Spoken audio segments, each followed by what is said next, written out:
protein that self-assemble fibers and wasn't typically tracked by the typical techniques like spectroscopy and X-ray crystallography. He now delivering the lecture entitled The Quality of Scientific Articles on the English Wikipedia. Join me to welcome Dr. William. Thank you very much, everyone. I'll be presenting some work today, mainly by my students, who are listed here. So there's Nafissa and Jillian, Andrew, Lisa, Elizabeth, and Kelly. And I put my own name in small letters because you should all know that in science, the professor rarely does any work. It's the students who do the work. And so I want to signify that. And we did our work at Michigan State University, which is my home. I included a picture of the Pharos here because I've been very pleased with this conference, and I think that there is probably no better marriage than the Bibliotheca Alexandrina and Wikipedia. They seem to have such similar goals, and that really came out in this conference. And so I think we will be a lighthouse to the future. So therefore, I wish to thank our organizers and hosts, and also my many friends that I've made here, which have made it so enjoyable. And I guess I wish to share with you also that it's a great honor for me to be here because I learned of the Alexandrian Library when I was very young, and it's probably been in my dreams longer than many of you have been alive. And so you cannot really understand the feelings it means to be here and to have the privilege of speaking here. So therefore, I may say, Anama psut lu'ugudi hona. I'm happy to be here. I can say, Shukran gidan, litahati kum hezihi al forza, lihever al muktamar, and a'amal bestemrar sadal katina. So, I thank you for the honor, and I hope you'll bear with me. This is the very last talk of the conference, but as they say in Arabic, khosnel hitam. Best for last. So, okay, well, as I was made aware of, there's a lot of ideas about what quality means, and so I really felt it necessary to define what I'm trying to do here, and forced me to think about it too some more. So I want to define quality as something that meets a need, and it's a very practical approach, and the question is, well, what needs can Wikipedia meet? And there are, of course, many things it can meet, including settling bar bets and things like that, but for me, my focus is education. And I see a lot of connections between what I'm going to speak about and what was spoken on the very first day by our illustrious hosts, especially Dr. Ahmed Darwish and Dr. Hoda Baraka. And you see before you that the world and society has need of ways of developing human resources and for lifelong training and students and also adults. And that requires free or low-cost, high-quality content, hopefully assessed by experts. And we want to broaden the reach of those educational resources to make them accessible. And there are many things that make educational resources inaccessible, not only laws, but also cost and the inability to have it in your own language. And I think Wikipedia and I think the Bibliotheca Alexandrina are trying to remove those barriers. Also, a new thought that occurred to me when Dr. Hoda Baraka spoke about the necessity to train teachers. And this is something also I'll broach, but unfortunately too briefly. And also the excellent idea of writing textbooks collaboratively with students so that they are actually accessible and understandable to students. It's a very radical idea, but a very sensible one too, since they're the ones who have to read it. So, and also I've been very blessed to have learned from many other speakers here at this conference. So, the focus of my talk will be on this question. To what degree does Wikipedia now provide, the English Wikipedia, excuse me, now provide reliable resources for scientific education and outreach? And in particular, can we identify a subset of Wikipedia articles that are reliably helpful for the following needs? Going back to my last slide. First off, to science education for general students, that is students who will not become scientists, the scientific outreach to adult citizens whose tax money will be paying for the scientific research that is done in a society, the training of teachers, and I should say refresher courses for professors. I should admit that I am not the only professor I know of who occasionally dips into Wikipedia to remind themselves of how something works. And it's a little easier for us because we can tell what the mistakes are and what's not, and so we're a little ahead of students. But the thing that I marked here in red, though, is an area which Wikipedia is probably not very well suited for at the moment, or at least not adequate as a standalone resource, and that would be for the training of future scientists. The level of training required for that is higher than the other three things marked in green, and therefore, although Wikipedia can be helpful, it really requires an ensemble of many other resources. And so I'll talk about that further in my talk. And I also wish to call your attention to the fact that we're not only asking whether the Wikipedia articles are accurate, but also, in some ways, are they useful? Are they complete? Are they well written, understandable to the students, well illustrated, and yes, helpful to people who are seeking instruction? So I also wish to address some popular skeptical critiques of Wikipedia. I'm sure you're more keenly aware of them than I am. It's a little charming to me sometimes when I read in the popular press some pundits who are passionately defending scholarly credentials and, oh, thank you, and evidence-based reasoning, but the people who are making these arguments usually have no scholarly credentials, are not professors, and they don't use evidence to make their arguments. So I hope in this talk to give some evidence to address the questions that these pundits have raised. So, but that said, I should also add that you should not close your eyes, you Wikipedians, should not close your eyes to the fact that Wikipedia does have shortcomings and failings, as we've seen at this conference ourselves. So I advise you to work with other independent assessors and find ways to fix them. So the things I wish to address here are these four.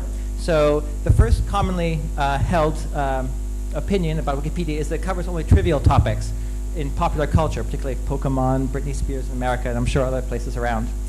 It lacks authority, its articles are unscholarly, and they are inaccurate. And these are hypotheses that we can actually test with data reasonably well. And so the one that I won't be able to address is whether Wikipedia provides a hostile environment to credentialed scholars, and it's beyond my powers to check that. So the method I will use to address these questions is simple statistical sampling. So the problem, of course, is that I can't, and my students, even though I have 6 of them, cannot hope to test all of Wikipedia or all of science. And so therefore, we must resort to statistical sampling. We take a representative sample, and we see, is the hypothesis true of that sample or not? And the question of avoiding bias is crucial to the validity of the study. And therefore, the sampling should be random and blind to the Wikipedians, because if I were to announce it in advance, everyone would go fix those articles and they would not be representative anymore of what Wikipedia is. So I took 5 samples, and they're reasonably large, at least they were a lot of work for us. The first was a random cross-section of articles from the Britannica, and that was 446 articles. The next was a set of geographical articles from Britannica, 192. Then there was a selection of 800 core scientific topics that I took from bold-faced keywords in various biochemistry and cell biology textbooks, since that's my territory. And then I examined which fraction of them are found in the Britannica. And so there was roughly a quarter, so that was 266 of those. And then finally, we compiled a set of reviewed science articles. We took a set of articles from Wikipedia and we weighted our sampling towards the good end of the spectrum. So featured articles, good articles, and B-level articles. And we submitted those articles for independent reviews by tenured faculty at research institutions in the United States.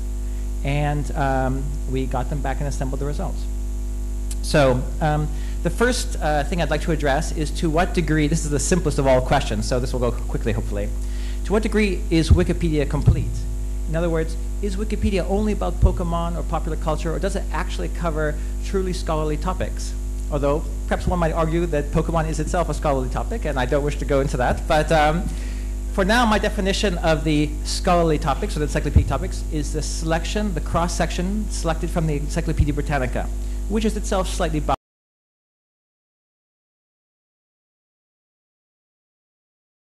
For 97% of those randomly chosen articles.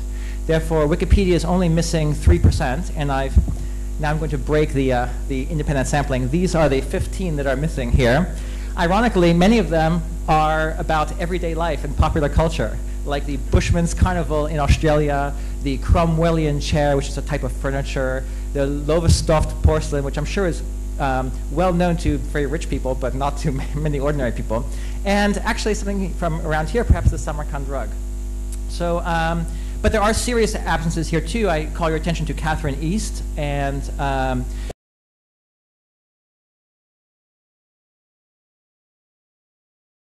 that are so bad and so short that they might as well not be there. So if you're fixing the first 15, go ahead and fix the other 4 too. So great. So we had 97% coverage of the encyclopedic articles from the cross-section. For the geographical articles, we had 100% coverage. For the core scientific topics, we had basically 100%. And for those found in the Britannica, we had also a perfect 100% coverage.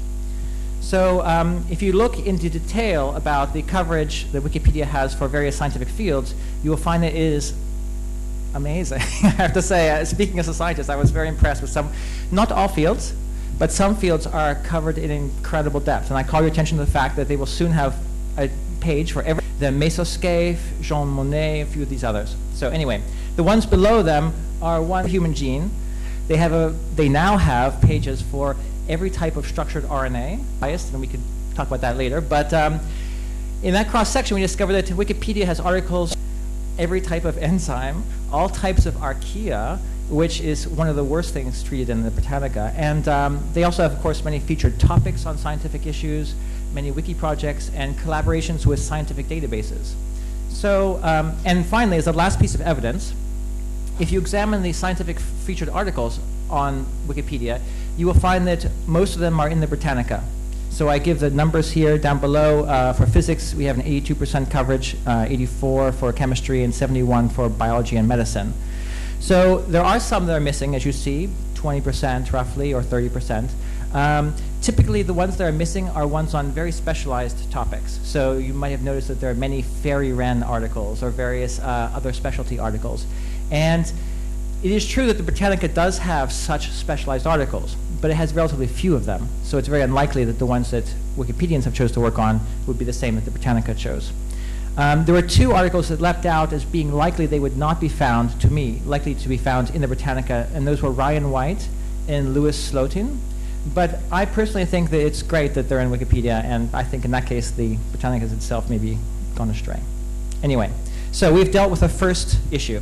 We can now conclude that Wikipedia does cover encyclopedic topics and is not only good for popular culture. Moving right along.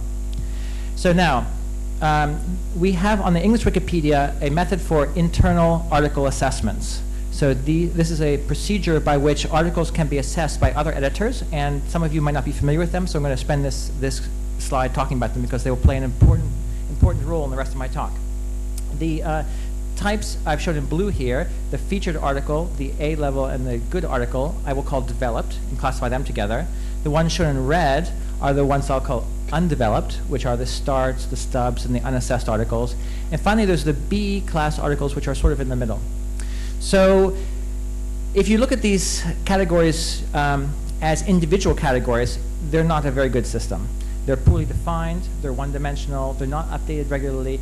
In practice, they're very heterogeneous, so that a B article could resemble a stub article. In many cases, it does. And in many cases, the B article also resembles a featured article. So there is really, to claim that this is an objective assessment is false, at least at the level of individual categories. However, if you group them into simpler 2 binary developed, undeveloped, then it sort of works, roughly, as we shall see. So now I want to call your attention to the distribution of these assessments in the English Wikipedia, and I'm going to do so for the various sampled articles I chose. You'll see that the developed articles constitute about 2% typically for the cross-section articles and for the geographical articles. But for the science articles, they're much higher. I guess it's roughly 11%, just looking at the numbers. So that suggests to us that the science is doing better on average, which has long been a hypothesis. People had sort of floated the idea around that science was somehow better treated on Wikipedia, but now we have some numerical evidence to back that up. For comparison, though, an interesting comparison, if you look at all articles that have been assessed, these numbers are different. And so that suggests that the distribution that's popularly thrown out there are actually too low by a factor of 2. That actually Wikipedia is doing better, the English Wikipedia is doing better than the normal statistics would suggest.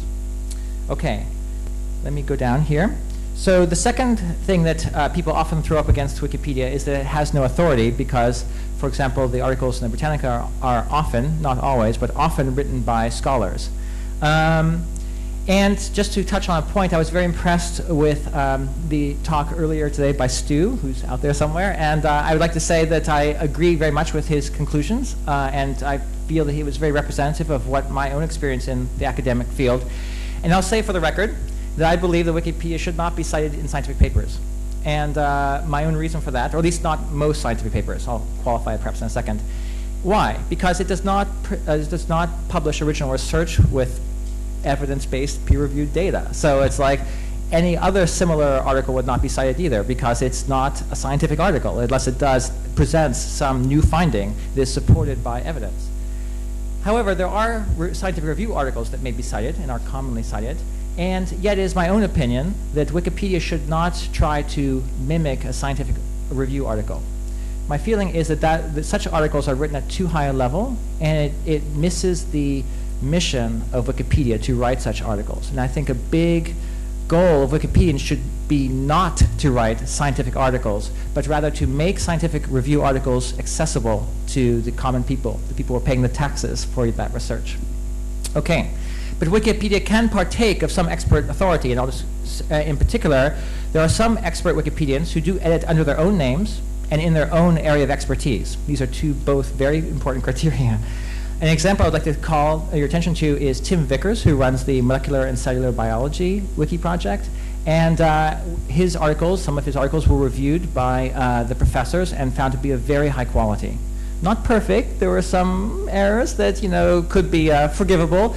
Some of them were also limitations of the medium. In Wikipedia, you require a certain size limit on your articles, and it seems like some of the failings of his articles were due to that size limit. However, you might say the exception proves the rule. I foresee that recruiting other experts, although it would be very desirable, will be very difficult. And one difficulty is, of course, that many postdocs and professors have no time. So there's also the factor that they might embarrass themselves in public on a database where their embarrassment will never be forgotten. And there's also the issue of instability. They might write a great essay for something and some troll will come along and damage it. I'll address that question at the end of my talk. And there was one other thing, but I forgot to write it down, sorry. So, however, I think if you're going to go after recruiting experts, I would suggest to you professors who teach, emeritus professors, and exceptionally nice professors. And maybe you'll get a good hits there. So, things that might help you, though, in your pursuit of such people. Scientists require funding. In fact, that's what we spend most of our time doing, pursuing money. And if the funding agencies, which are provided money by citizens in democratic societies, require that scientists who receive public funding are also required to make their results understandable to the common people who are paying for that scientific research, that is a very powerful lever on scientists. And I think that if you work with, and there is a requirement indeed in the National Science Foundation and other places to do that. So I think if you work with such funding organizations, you may be able to get quite a few people on your side. You may also partner with institutions, universities. I myself am going to give a talk to a Society of Cell Biologists in December. Kind of random, but it happened. And so I feel that there's a groundswell of experts who might be willing to pursue this. And I think Wikipedians should be proactive in going after them and make it hospitable for them.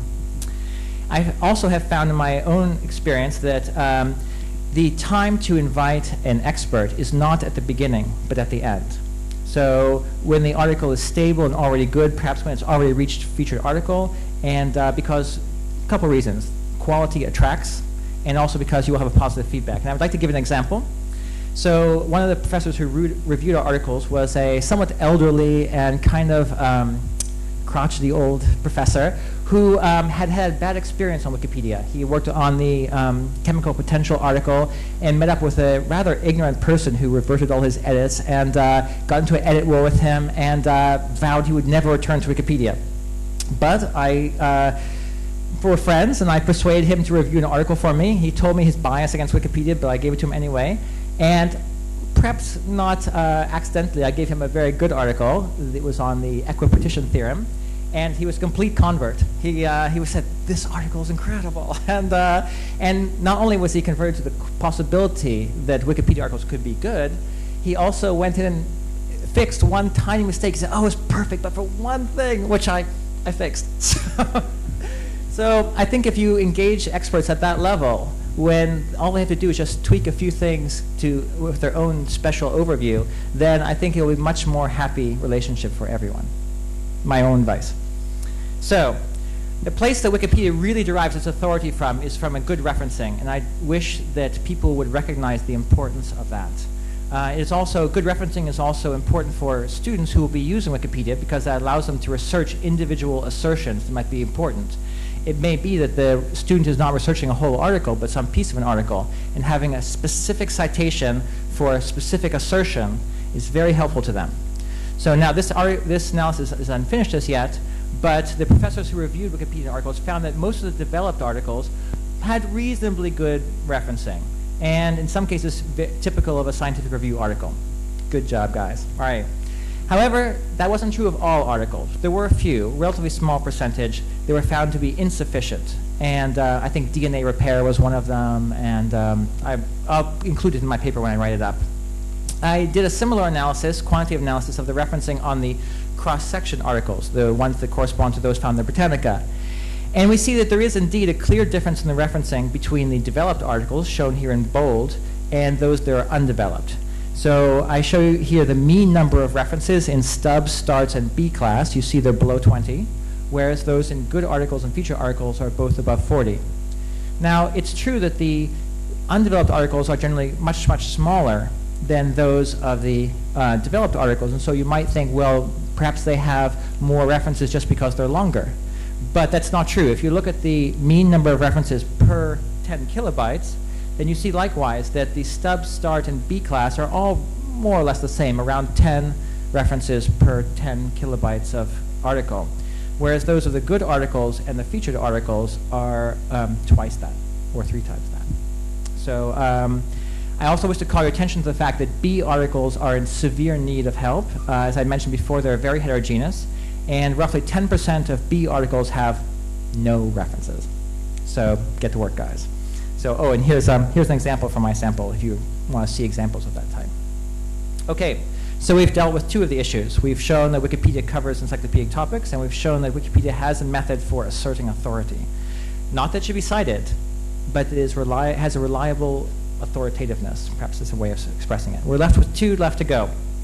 So the pivotal question is, how well does Wikipedia cover its topics? And so this is where we submitted these 80-some articles to faculty reviewers.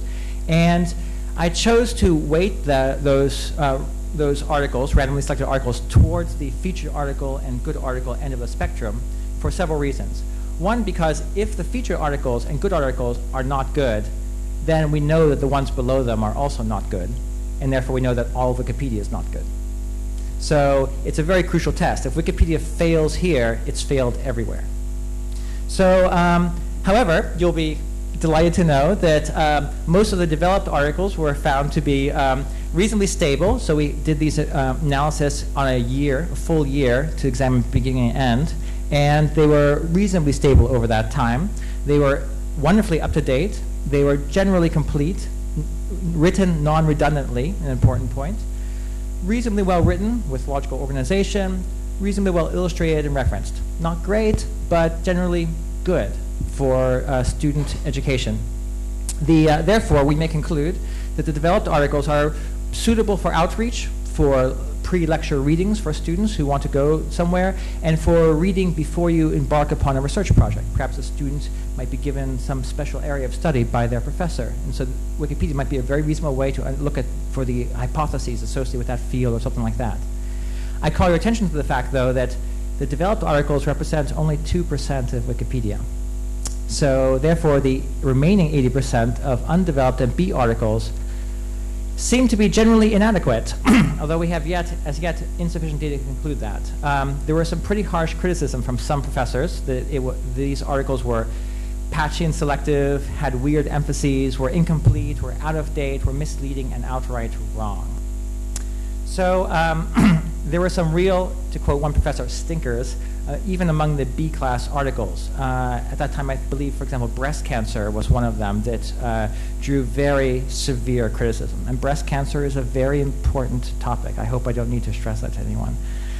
Nonetheless, these undeveloped articles might be able to serve some useful educational purposes, if only just to expose the student to what's out there, perhaps give a few references, things like that, but they shouldn't be trusted by educators. All right. Another reason why I biased this is that I biased the reviews towards the good articles, the developed articles, is because it's very hard anyway to get tenured faculty members to review Wikipedia articles. It's a practical question. And it's personally hard for me, and I suspect for any other researcher, to ask colleagues to review articles that I know in advance are going to be bad. I did do it. I did actually ask some professors to review articles I knew were miserable, and because I needed to complete my study. But you shouldn't expect that we will get much data about these bad articles. And so I think that the conclusions I've given here are pretty much as strong as they're going to get. Okay, however, I was also able to do some quantitative measures of the quality.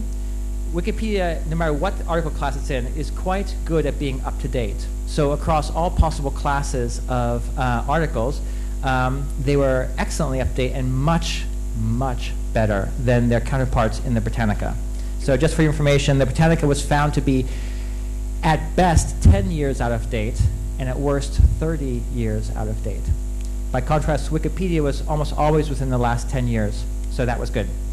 To reach that conclusion, we examined the population numbers of the 192 geographical sites that had articles on Wikipedia. We looked at the recent research in chemical elements and elementary particles. We examined cutting-edge topics in physics and chemistry, biochemistry, protein science, and so forth, and all around, Wikipedia was doing quite well. Interestingly, to me at least, the most out-of-date articles on Wikipedia were the ones on the oldest subjects. For example, human physiology. The articles on bone and muscle, which you think by now should be excellent, were quite poor and out of date. Out of date, at least to the level of 10 to 15 years. All right. Another area in which Wikipedia is very good across all article classes is its illustrations. So even the worst of articles sometimes will have 20 pictures in them because they're very easy to upload. And so on the average, we saw about 3 images per article. This was in our cross-sectional study.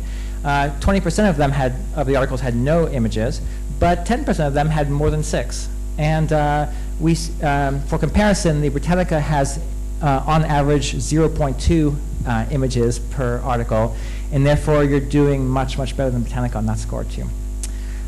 In general, the Wikipedia articles were reasonably long, whatever that means. I can give you a description of what the distribution was. The typical maximum size for a Britannica article is 2 kilobytes, and we found that 25%, a quarter of Wikipedia, fall into that same range. That means that 3/4 of Wikipedia, or actually, more exact figures, 80% of Wikipedia articles are actually longer than their counterpart in the Britannica. And 25% are more than 5 times longer than the Britannica. On average, it averages out to be 5-fold as well because there's a very long tail. So some of those featured articles are so grossly long compared to the Britannica stub that it draws the mean further out. Okay. However, you do not write for yourselves. I must repeat again that you write for your readers, and that should never be forgotten. And so therefore, it's not enough to write good articles or to have good articles, but you must convince others of that, to use it and to trust it. And so therefore, we examined the students' impressions of Wikipedia at our university, in particular those who were taking my class in biochemistry. And 1/3 of the students did not use Wikipedia at all. So they didn't trust it, and they just said no. Of the remaining 2/3, there were 12% who used it as their sole source or their primary source. A little crazy in my opinion, but anyway, I have to cite the number. 31% used it equally with their own textbook, and we have a pretty good textbook, so that's quite good. And then 57% used it only to supplement when they didn't quite understand something, or if there was some point they wanted to get more information about. However, most would recommend Wikipedia to their fellow students, albeit 22% usually, 63% occasionally. Most found the articles to be thorough. And interestingly, a majority of students, although they trusted Wikipedia less than their textbook because it wasn't peer-reviewed, they preferred using it to their textbook. I don't quite understand that, but great, there it is. Therefore, I think we've addressed, at least in part, all 4 of the skeptical critiques of Wikipedia that are typically made in the popular press. So therefore, let me reach my conclusions. The English Wikipedia covers nearly all encyclopedic topics, not only pop culture. Their articles on general encyclopedic topics are larger, more up-to-date, better illustrated and referenced than their Britannica counterparts. However, and I can go into this more if you want to, the writing on Wikipedia is significantly worse than that on the Britannica. And even, I have to say, on the best of articles. So that's out there. The internal ranking system, this FA, GA, and so on works, but it works very roughly, and in my opinion should be improved. The science on Wikipedia is indeed covered better than most topics. There is a subset of reliably helpful science articles on the English Wikipedia that could be used by educators for outreach, teacher training, and general science education. But in general, my own advice would be to combine Wikipedia with other resources. And I don't think that anyone here is likely to disagree with me on that score. So, future work for us researchers and you Wikipedians. So I presented some of these results back in March when Larry Sanger spoke in our area. And he said, well, everyone knows that science is great in Wikipedia. You should study the humanities.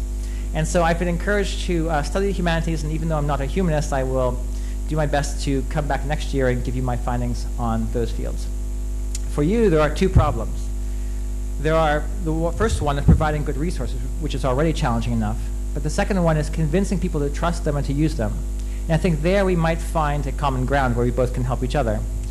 It's important to realize that proving that your resources are good is not the same as convincing people to trust them, and you should be keenly conscious of that difference.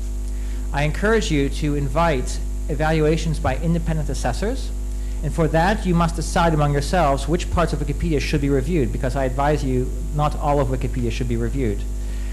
Perhaps you can draw some connections here with ongoing projects that I've seen about Wikipedia 1.0 and flagged revisions. And I want to stress again that insecurity over its reliability is a vulnerability to Wikipedia, and is also very likely, it seems to me, to affect your ability to raise money. Conversely, if you are able to show that Wikipedia is reliable or has can reliably fill some purposes that are of use to society, then I think you will find that money will come your way. So this is an important area you should focus your attention on, perhaps one of the most important. So I think that might be, oh, well, I'll save that for later. I think that's it for now. Thank you very much.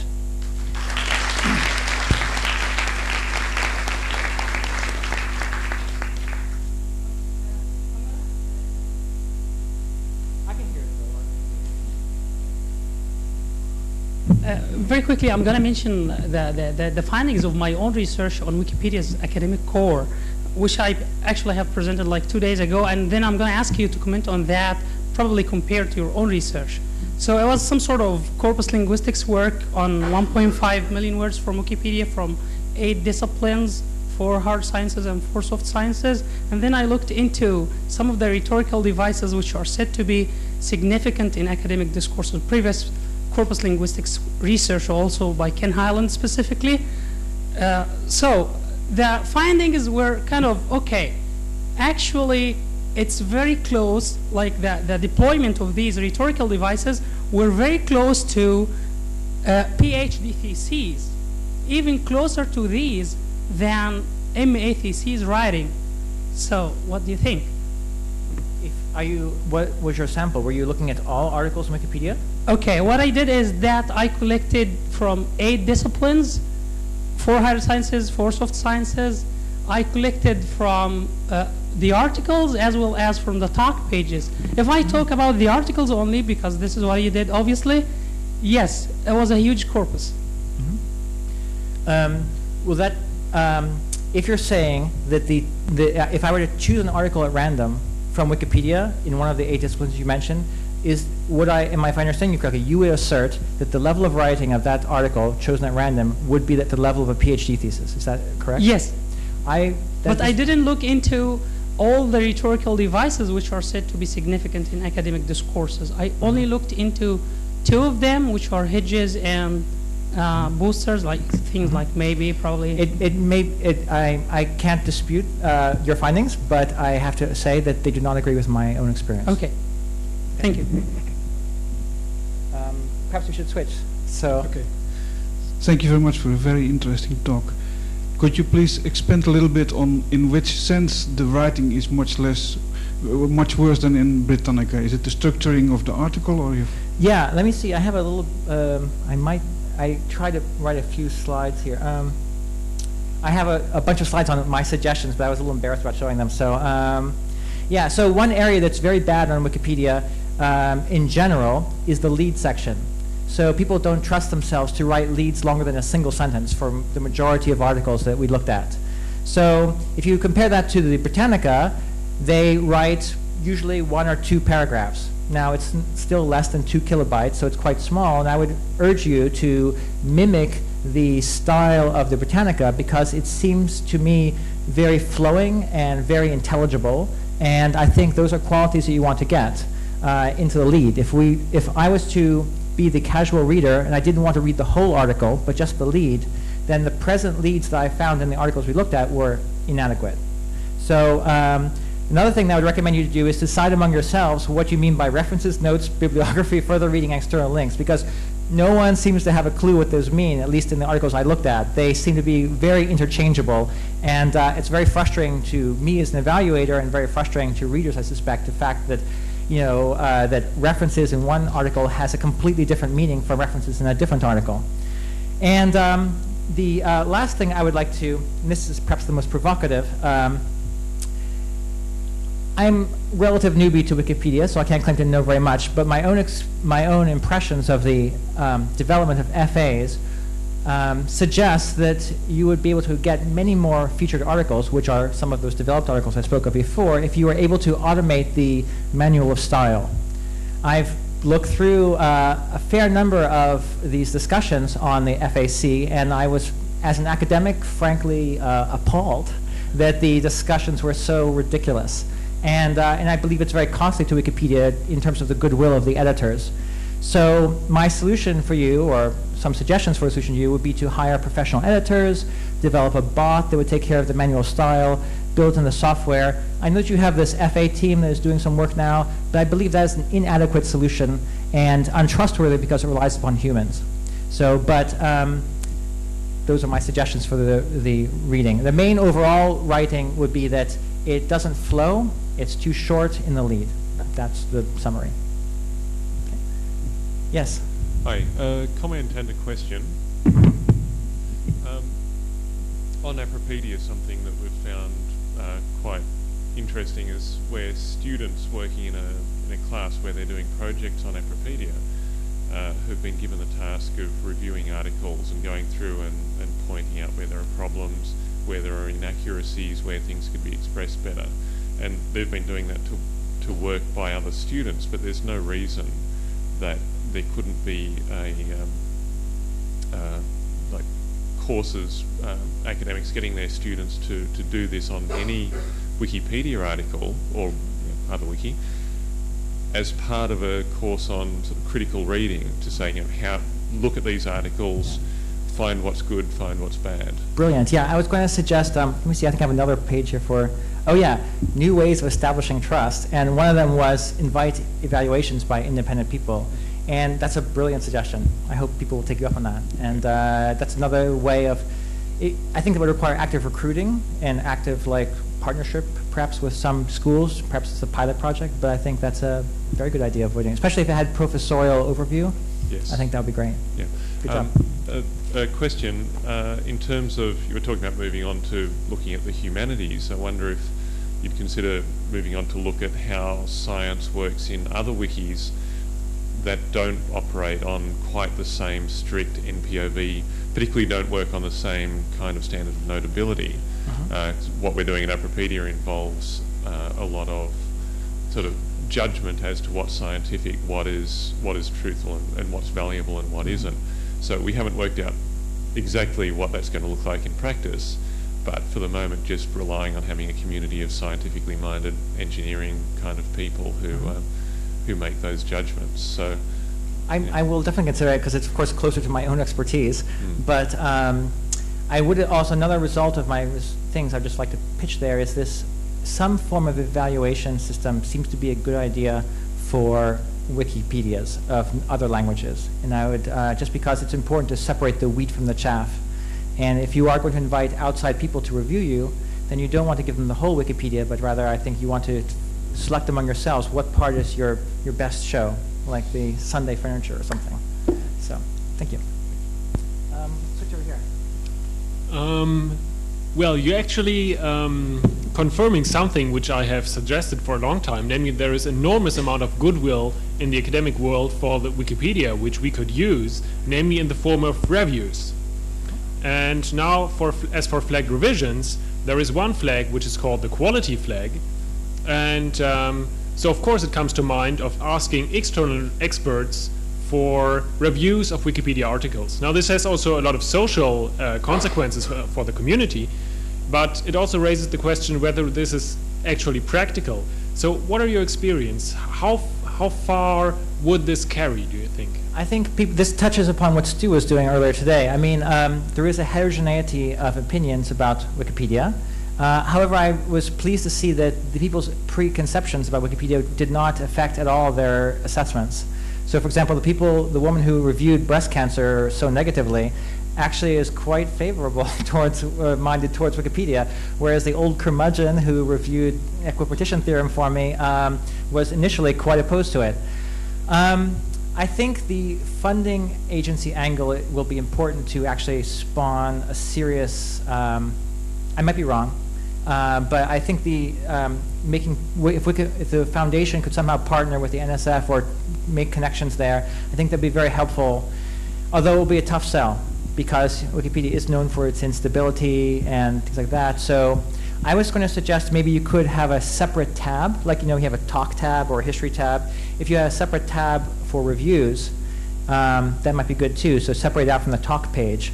Where experts would come and present their findings about what they thought. And then any reader coming by would have a unique place to go where they could say, is this article any good or not? Just a thought. I do think that there is a subset of scientists who will be willing to review Wikipedia articles, and hopefully they'll be organized. Like I say, we were recently invited to give a workshop at the Cell Biology Society meeting, which is surprising but great. And so that means that a whole society of professionals wants to contribute to Wikipedia. I think they do recognize that this is like the big cheese on the planet, that anyone who wants to learn about their specialty of research is going to go first to Wikipedia. And it's pretty much a fact of life, I suppose. And so therefore they ought to get it right. And that's another argument I think that Wikipedians could use to convince scientists, aside from their native goodwill, to give reviews. So you think that it would be possible, if properly organized, to get reviews on a reasonable scale? I think it would require, organization would be critical, and I think you won't get everyone to do it for you. You have to accept the fact that there may be a relatively low hit rate. It may be as low as 10, 15%. But there are lots of academics out there, and if you target the people I mentioned before, those who are working at teaching colleges, emeritus professors, postdocs who can go under the radar. I feel a little guilty about calling attention to Tim Vickers because he's a postdoc. And if he's like most postdocs, he's under tremendous pressure from his advisor to get results so that his advisor can get funding so he can pay Tim's salary. And anything he gives to, any time that Tim gives to the community, it jeopardizes his entire future. I want you to realize that. So nothing comes without sacrifice. I mean, you have to pay the price for everything, and it's to his credit that he does so. And maybe his advisor's cool about it, but you need to recognize also for the professors to do the reviews takes time, and that jeopardizes their own future because they need to get grants to survive. Otherwise, they'll be gypsies. So, thanks. Roughly 2 years ago, the Nature magazine published an article about Wikipedia and review in comparison to certain Britannica articles, and it was in the journalistic section of Nature, not in the scientific one. This is something the media missed all the time, and it was always presented as a Nature study on articles and with certain conclusions. And something that was particularly interesting was that Nature was at first quite hesitating to release data involved in the comparison. They afterwards, after a short months period of discussion and asking them and bugging them again, they released some information on the articles they reviewed, some minor excerpts from comments from the people they answered. So my question is this: what is your status on releasing the raw data and I'll be the happy feedback? to do that. Of course, I would do that. And of course, I personally believe that any scientific study that is published, which I hope this will be, for my students' sake, if nothing else, must give its data away free. That's the principle of science, that you cannot keep data for yourself. And so I am completely committed, of course, as a scientist, if I get published. So I'm willing to open up to the community, but I think I'd like to do a little bit more analysis first. So is there a schedule or something? Well, I need to write it up. You will find on the website a very early draft that I submitted to the foundation, which I'm very embarrassed about. So please don't read it, anyone. So my findings I present here are kind of my final word on the matter. I'll do the best I can to get it out as quickly as possible. I'll try Nature first. They tell you within a week whether they're interested or not. I suspect they probably won't be interested because they've been there, done that. I could also appeal to Science because they're the competitor. And Science would love to have to do something right that Nature did wrong, but I suspect they won't take it either. But maybe the Journal of Chemical Education or one of those will be good for us. Good luck. Thank you. Hi, one question. You said in one of your slides that it would be really great if all these articles are going to be created about genes and proteins and chemicals and stuff. Now, I've heard somebody who has some reputation, Mr. Bayroch, say that that could amount to something like 230 million articles. 230 million articles that would be bot created and would come into Wikipedia. Right, yeah, let me clarify that point for everyone too. Yeah, I don't advocate such replication. Let me see if I have that here too. Wait, oh yeah, here it is. Think, what is the value added by Wikipedia? So you should not you should not reinvent the wheel. So if there's a database out there, don't mirror it on Wikipedia. Hello?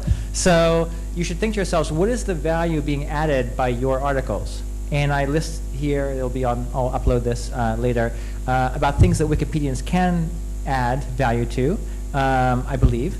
But just copying a database is ridiculous. And but if it works at a higher level, if there's some description of those proteins or their functions, for example, I could reasonably expect that all metabolic pathways, for example, which is I think typically like 1,000 or so, would be a reasonable set of articles for Wikipedia to have, and because those are across species and they're kind of the big Platonic ideals of biochemistry, right? So so I would have no objection to having those be uploaded.